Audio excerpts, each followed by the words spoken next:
Queridos irmãos e irmãs, eu convido vocês para abrirem suas Bíblias no Evangelho de Mateus, no capítulo 26, os versículos 36 a 46. Enquanto os irmãos estão procurando esta porção da Palavra de Deus, eu quero aqui colocar alguns pontos importantes sobre a nossa forma de leitura bíblica. Meus irmãos e irmãs, a nossa forma de leitura bíblica, ela precisa ser colocada de uma maneira muito especial no nosso coração, na nossa mente. Existem alguns capítulos da Bíblia, e quero que vocês ouçam isso com muito cuidado. Existem algumas passagens, algumas histórias da Bíblia, que nós precisamos atentar com extremo temor, zelo, reverência. O irmão F.F. Bruce, certa feita, comentando a transfiguração de Cristo, a passagem da transfiguração de Cristo, ele disse assim: algumas passagens da Bíblia são tão profundas e provocam tamanho temor, que ao ler essas passagens, eu me recuso a comentar, a não ser passar em silêncio reverente. E aqui nós vamos ler uma porção que ela precisa ser lida, como disse o Senhor para Moisés: tire a sandália dos seus pés. Nós podemos cometer uma certa, me perdoe até a colocação, uma certa infâmia. Nós podemos cometer o pecado do desprezo à palavra de Deus quando você toma uma porção como essa e lê de maneira natural. Nós precisamos ler com muito cuidado. Então vamos a esta porção. Mateus capítulo 26, versículos 36 a 46. Em seguida, foi Jesus com eles a um lugar chamado Getsêmani. E disse a seus discípulos: assentai-vos aqui, enquanto eu vou ali orar. E levando consigo a Pedro e aos 2 filhos de Zebedeu, começou a entristecer-se e a angustiar-se. Então lhes disse: a minha alma está profundamente triste até a morte. Ficai aqui e vigiai comigo. Então lhes disse: a minha alma está profundamente triste até a morte. Versículo 39. Adiantando-se um pouco, prostrou-se sobre o seu rosto, orando e dizendo: meu Pai, se possível, passe de mim este cálice, todavia não seja como eu quero, e sim como tu queres. E voltando para os discípulos, achou-os dormindo, e disse a Pedro: então nem uma hora podes vigiar comigo. Lucas, no capítulo 22, diz que, no versículo 45, diz que eles estavam dormindo de tristeza. Lucas, capítulo 22, e o versículo 45, disse que eles estavam dormindo de tristeza. Voltamos aqui. Versículo 40. E voltando para os discípulos, achou-os dormindo e disse a Pedro: então nem uma hora podes vigiar comigo? Vigiai e orai para que não entreis em tentação. O espírito, na verdade, está pronto, mas a carne é fraca. Tornando a retirar-se, orou de novo, dizendo: meu Pai, se não é possível passar de mim este cálice sem que eu beba, faça-se tua vontade.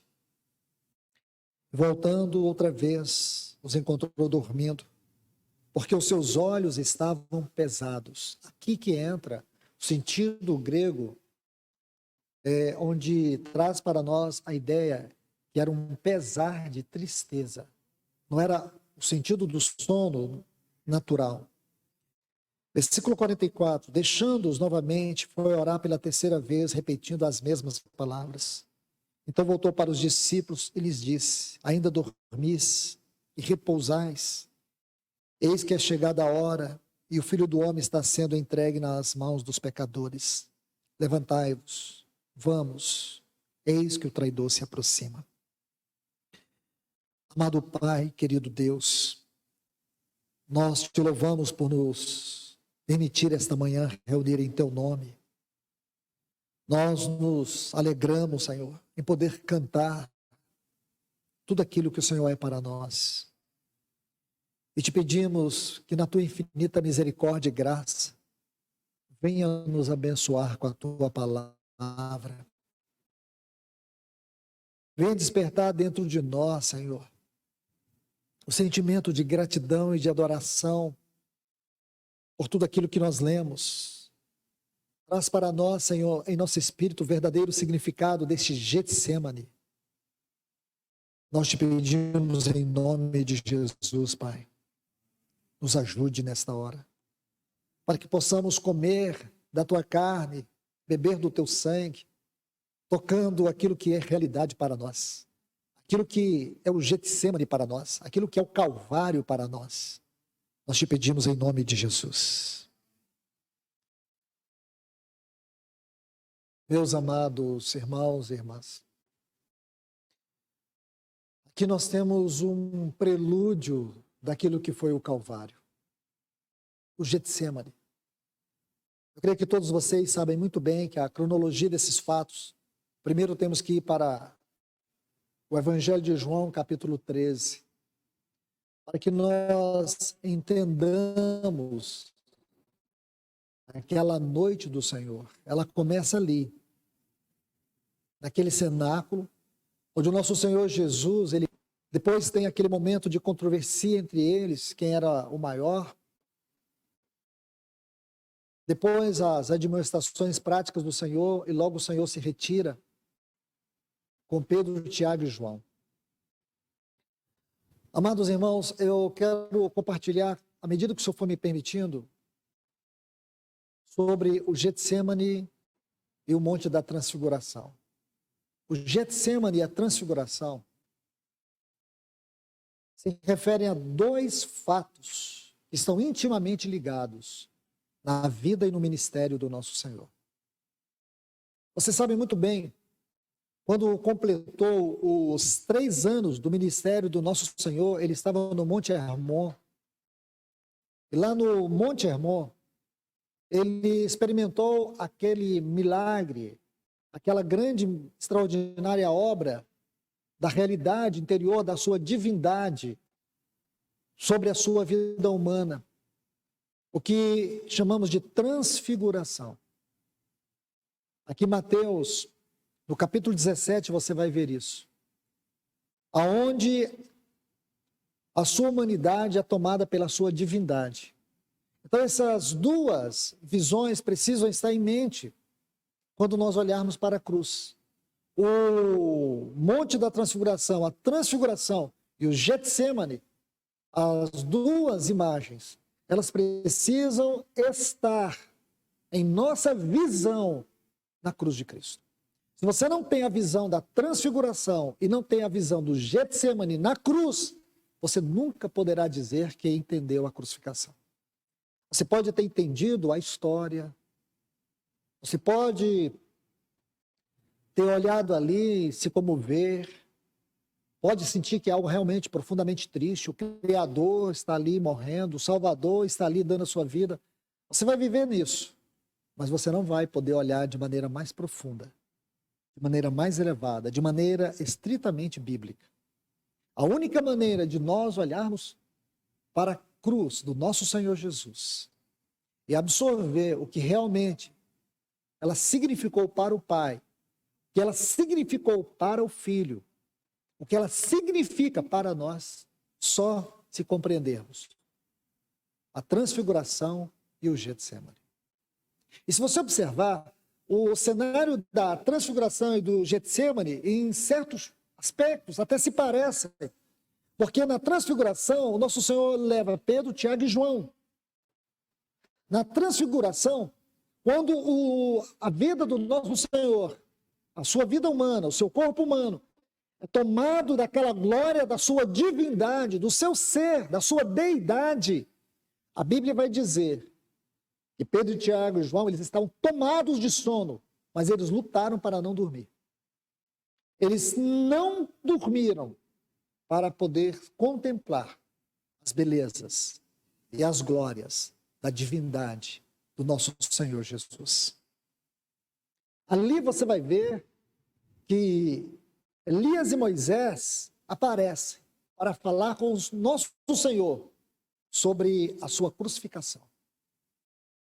Lá no Getsemane, Pedro, Tiago e João estavam tomados de uma tristeza tão profunda que eles como que desmaiaram por conta dessa tristeza. Lá na transfiguração, nosso Senhor em nenhum momento os exortou para que eles se levantassem para orar, porque eles estavam embriagados, perplexos pela beleza daquela visão. A ponto de Pedro não querer sair e dizer, façamos 3 tendas, uma para ti, uma para Elias, outra para Moisés. Pedro nunca queria perder aquela experiência. Porém, lá no Getsemane, os discípulos estavam como que fugindo daquela experiência. Eles estavam como que perplexos, não acreditando naquela experiência. Nosso Senhor, caído sobre o seu rosto, no chão, em uma noite fria, ele orava intensamente. Sua alma estava angustiada, a ponto de dizer que a sua alma estava angustiada até a morte. Eu não tenho como esgotar esse assunto hoje, mas quero, na medida que o Senhor me permitir, ajudá-los a ver de maneira microscópica o Getsemane. E você vai ver também que a Bíblia diz que um anjo desceu para consolar o nosso Senhor. Tamanha tristeza ele estava. Se você observar, ele vai viver esse momento de profunda dor. E isso tem que ter significado para nós, irmãos. Será para nós uma perda muito grande reunirmos na mesa do Senhor e nós tocarmos esses elementos de maneira religiosa. Tocarmos estes elementos apenas por costume, por tradição. Se nós, em algum momento da mesa do Senhor, tocarmos estes elementos, sem discernir a realidade espiritual contida ali, nós estaremos comendo e bebendo indignamente do Senhor. Este é o grande perigo.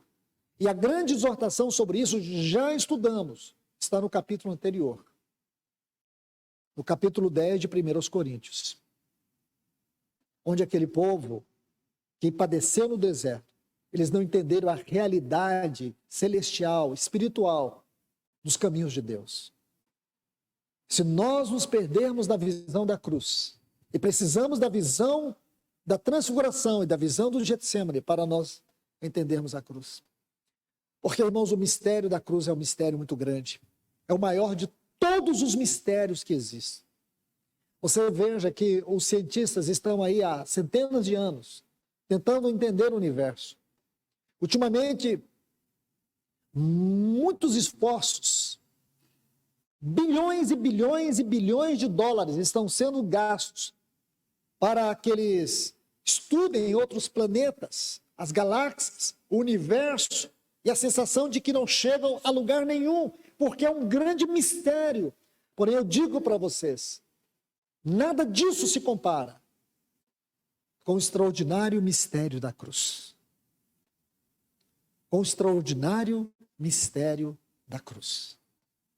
Como o nosso Senhor da transfiguração pôde se submeter à morte, se limitar à morte, entrar na morte, sofrer todos os abandonos, até do próprio Pai, por amor a nós. Então não é algo simples de refletirmos, estudarmos. É algo que precisamos tirar sandálias dos nossos pés. Existem 6 relatos, eu quero passar bem rápido por eles, para que nós possamos continuar na mesa do Senhor. Existem 6 relatos nos evangelhos que apresentam as facetas diferentes do sofrimento do nosso Senhor. O primeiro relato está aqui em Mateus capítulo 26, versículo 38, eu vou tomar apenas a frase, que diz: ele ficou profundamente triste. O termo no original traz a ideia de uma profunda depressão. Porque aqui traz para nós o sentido de alguém que penetrou de maneira intensa em uma tristeza, em um sofrimento. Agora o nosso Senhor, ele penetra na dor da alma humana como ninguém. O segundo relato, Marcos capítulo 14, versículo 33. Quando diz que ele começou a sentir-se tomado de pavor. Pavor. Aqui o sentido é golpeado, é como se golpes de pavor, de perplexidade, de dor viessem sobre ele. Amados irmãos e irmãs, por mais que o nosso Senhor, desde Mateus capítulo 16, quando ele vai até o Monte Hermon, e ele pergunta para os discípulos: que dizem os homens que eu sou? E Pedro fez aquela declaração: tu és o Cristo, filho do Deus vivo. A partir daí o Senhor vai falar da sua morte com mais intensidade. Sim, ele conhecia este caminho da morte que estava preparado para ele, na sua onisciência. O que é importante você notar nesse texto: sentir-se tomado do pavor da morte. Então, quando a morte se mostra ali, diante dele, o terror que ele passa a sentir supera as suas expectativas. Porque a morte dele não era uma morte qualquer. A morte dele tinha a ver com o aspecto mais elevado do supremo propósito de Deus. A Bíblia diz que o salário do pecado é a morte. Isto é, todos os homens estão debaixo do pecado, governados pelo pecado, em pecado, têm o salário. O salário é a morte. O salário do pecado é a morte. Mas o nosso Senhor, ele não tinha pecado. Então ele não tinha nenhuma dívida com nada e nem com ninguém. Esse texto jamais se aplicaria a ele. Mas a palavra vai nos mostrar. Em 2 Coríntios, capítulo 5, versículo 10, aquele que não conheceu, não experimentou o pecado, Deus o fez pecado por nós, para que nele fôssemos feitos justiça de Deus. Isto é, só haveria uma forma de Deus nos justificar, se ele atribuísse toda a nossa culpa ao seu filho. Meu irmão, minha irmã, preciso que você entenda isso. A única forma de Deus ter a sua justiça satisfeita não era nos matando e mandando para o inferno. A única forma de Deus se satisfazer na sua justiça em relação ao pecado do homem era se ele colocasse sobre o seu filho toda a nossa culpa, toda a nossa iniquidade, o nosso pecado, os nossos pecados sobre ele. Mas não somente isso. Ele teria que encontrar nesse filho tal satisfação para a sua justiça. E somente aí, se ele levasse toda a nossa culpa, nós seríamos justificados. Porque a nossa justiça e nossa justificação não é porque nós podemos lutar para não pecar. É porque Cristo é a nossa justiça. Não é o quanto existe em mim e você de boas virtudes, porque em nós não habita bem algum. Mas Cristo é a nossa justiça.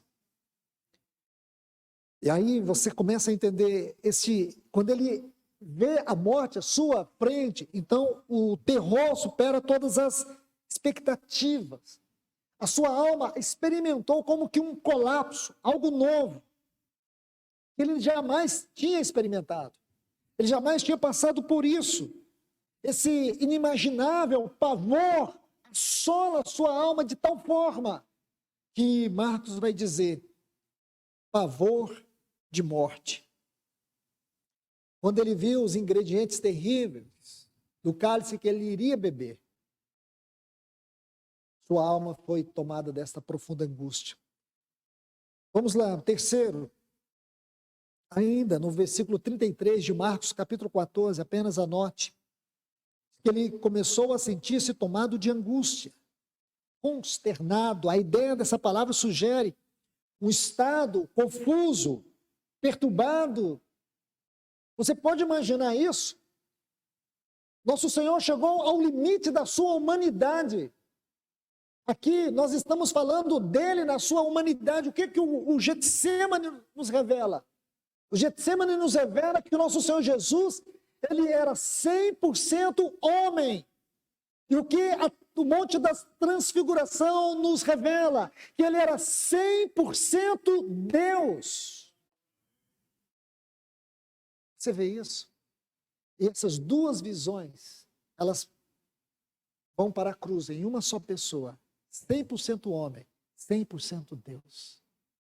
E você sabe muito bem que o Getsêmani, ele é o prelúdio do Calvário. E você sabe muito bem que a transfiguração é quando o nosso Senhor, ele termina de alguma maneira aquela primeira parte do seu ministério terreno, quando ele foi aprovado como homem diante de Deus. Ele chega ali na transfiguração, ele ouve aquela voz que diz, este é meu filho amado, a ele ouvi.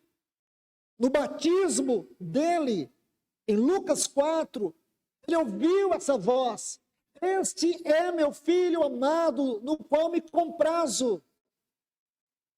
E agora aqui, no Monte da Transfiguração, porque do batismo até a transfiguração foram os 3 anos do ministério de Cristo. Do Monte Hermon, da transfiguração até o Getsêmani foram 6 meses. E aqui nós temos que entender, aqui nós temos que enxergar com muita reverência. Porque nós vamos ver esse outro lado, eu diria, esse outro lado, essa outra face do Salvador. Essa outra face dele. Vamos mais ainda. Quarto ponto. Quarta faceta. Mateus 26, 38. Ele estava profundamente triste até a morte. A palavra usada aqui para profundamente é uma insondável profundeza de angústia e dor. Essa palavra profundamente, uma insondável, algo que não se pode medir. Eu digo para vocês, com reverência, se o nosso Senhor vivesse nos nossos dias, ou se alguém, um de nós aqui, hoje, estivéssemos passando por esta insondável profundeza de angústia, e você fosse até os maiores e melhores psiquiatras, psicólogos, eles jamais poderiam fazer o mínimo por você. Se você tomasse os melhores remédios para amenizar a dor, eles não aliviariam nada na sua vida, porque aqui fala de uma insondável e profunda angústia. Esta é a tradução desta palavra, profundamente. Angústia e dor. É aqui que você começa a entender. Porque da maneira como o diabo deixou lá no deserto da tentação, agora ele vem com todas as suas forças. Agora, como ele não conseguiu seduzir o nosso Senhor, ele começa a aterrorizá-lo. E o que ele enfrentava era tão forte, que Lucas capítulo 22, versículo 43, diz que um anjo do céu desceu para confortá-lo. Lá, no deserto, os anjos desceram para alimentá-lo. Aqui o anjo desceu para confortá-lo. Que coisa impressionante, irmão. Isso tem que ficar diante dos nossos olhos. Porque nós podemos comer e beber sem saber por que comemos, ou comemos porque Jesus morreu, comemos porque Ele ensinou. Não, isso tem que trazer uma realidade do significado, do preço, do valor que tem a nossa vida diante da obra do Calvário. Nós precisamos conhecer esse Redentor. A quinta faceta, Lucas capítulo 22, versículo 44. Que ele estava em agonia. Hebreus capítulo 5, eu quero fazer aqui uma conexão com Hebreus capítulo 5, versículo 7, que diz assim, que ele orou com forte clamor e lágrimas. Então, à medida que os poderes das trevas o cercavam, se fecharam sobre ele, e a iminência da cruz o pressionava, ele se viu em um conflito angustiante, dolorido e atormentador. E aqui está o nosso Senhor, cercado por todos esses poderes das trevas. A última passagem, Lucas 22, 44, que o seu suor tornou-se como gotas de sangue caindo sobre a terra. Então, observe que o sangue, em vez de correr em auxílio do seu coração, pesaroso, quebrantado, angustiado, ele sai pelos poros e cai sobre a terra. Essa é chamada de uma hematidrose. Amados irmãos e irmãs, eu quero passar rapidamente aqui pelos ingredientes desse cálice, e aqui já quero terminar. Os ingredientes do cálice que ele bebeu. O primeiro ingrediente foi a apropriação antecipada da culpa que ele tomou no lugar de todos os homens. Esse é o primeiro ingrediente do cálice. O primeiro ingrediente do cálice que ele bebeu. A apropriação antecipada da culpa que ele tomou no lugar de todos os homens.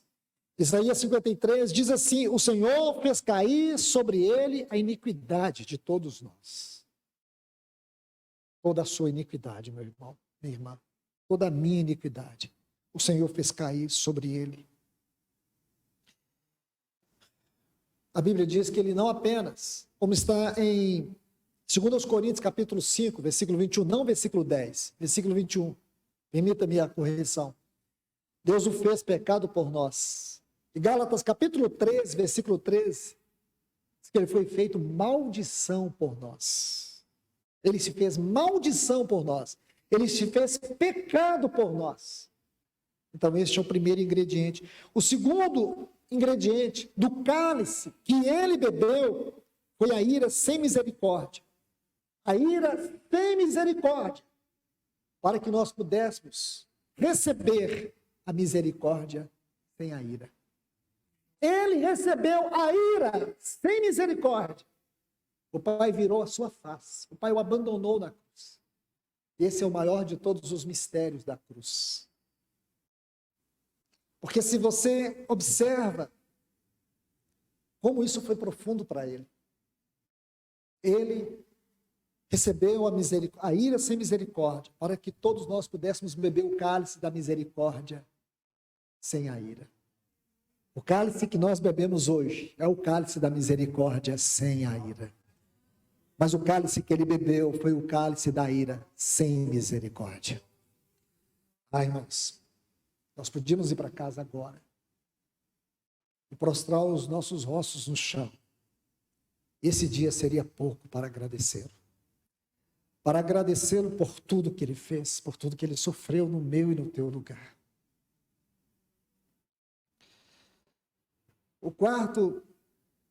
O terceiro ingrediente, a agonia profunda provocada pelo senso da ira de Deus sobre o pecado, sobre a culpa que ele estava para sofrer, a ira de Deus sobre ele.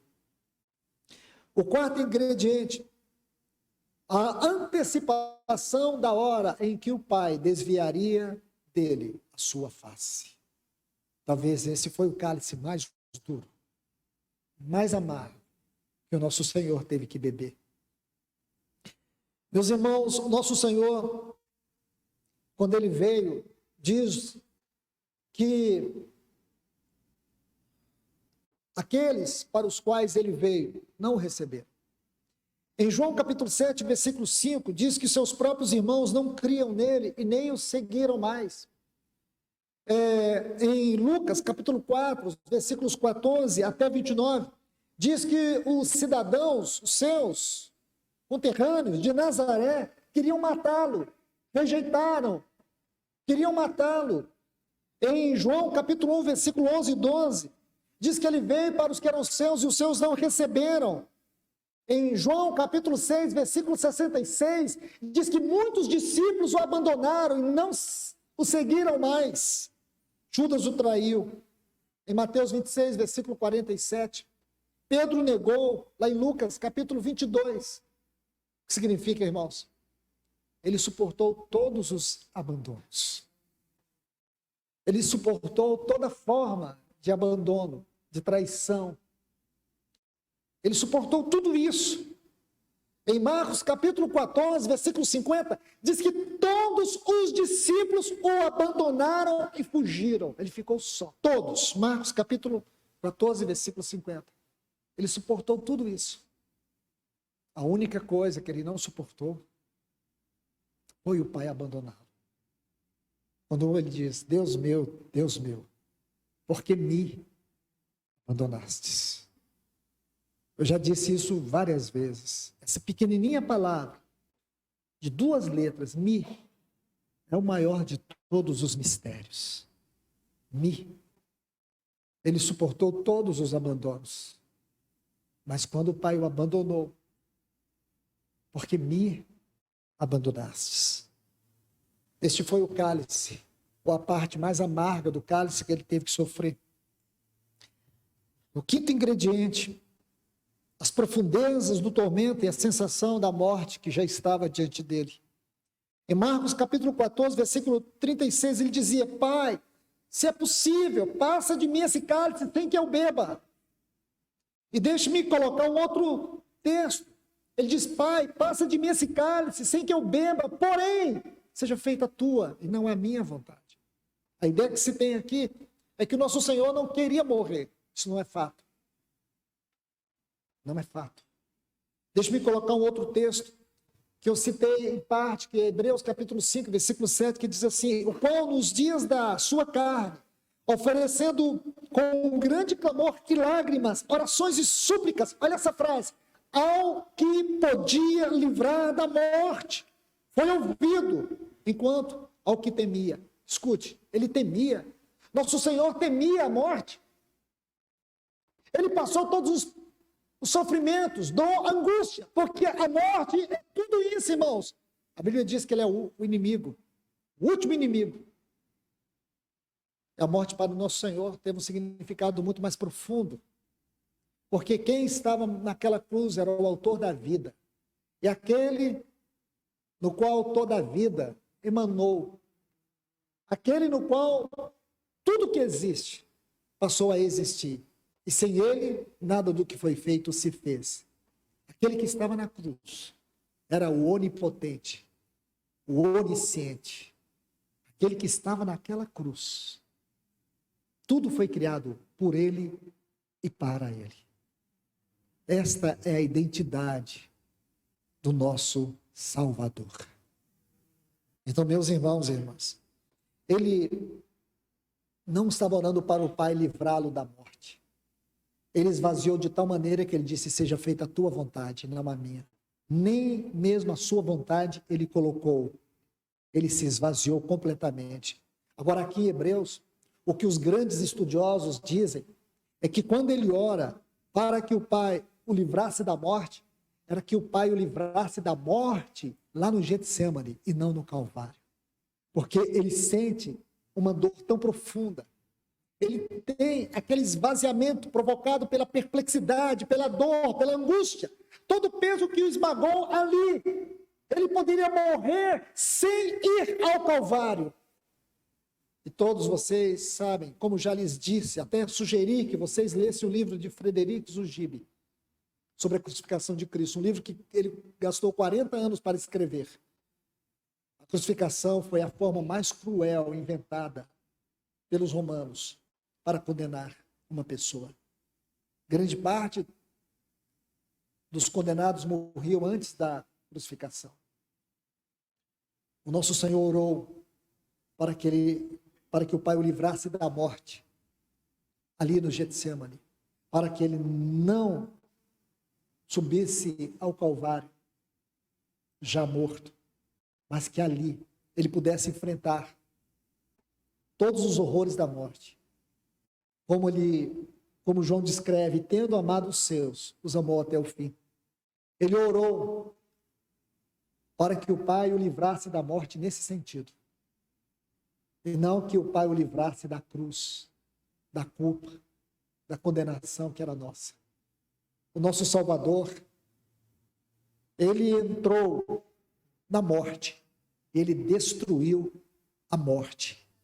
Ele entrou no inferno, ele tomou as chaves da morte e do inferno.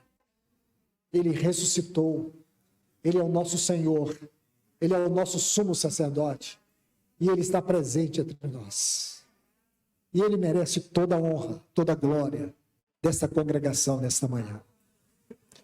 O nosso Senhor Jesus merece de mim e de você a mais pura adoração, de gratidão, porque hoje nós podemos comer da sua carne e beber do seu sangue, porque hoje nós somos partes dele.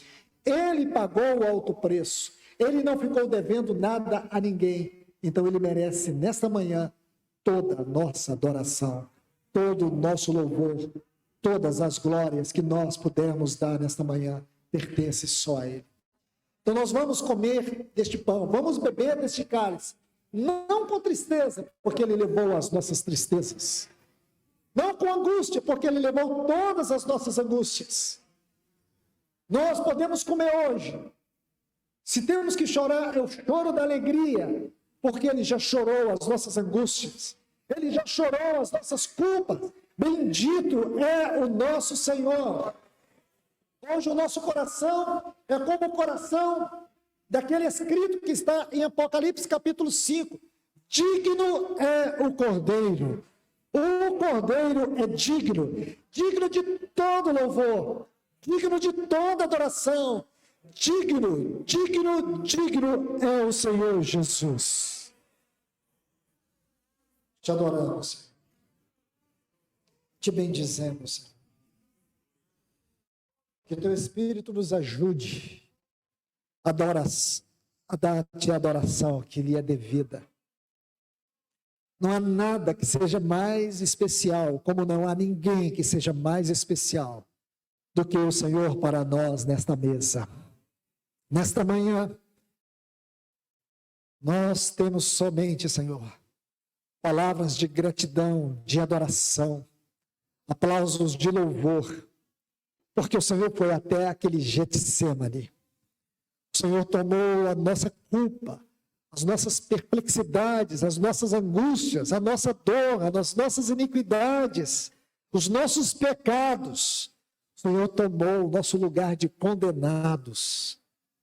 Senhor, abra os nossos olhos, Espírito Santo, para que nós o adoremos com a mais profunda gratidão do nosso coração, para que nós toquemos a realidade deste pão para a nossa vida. Nós te agradecemos, Pai. Amém.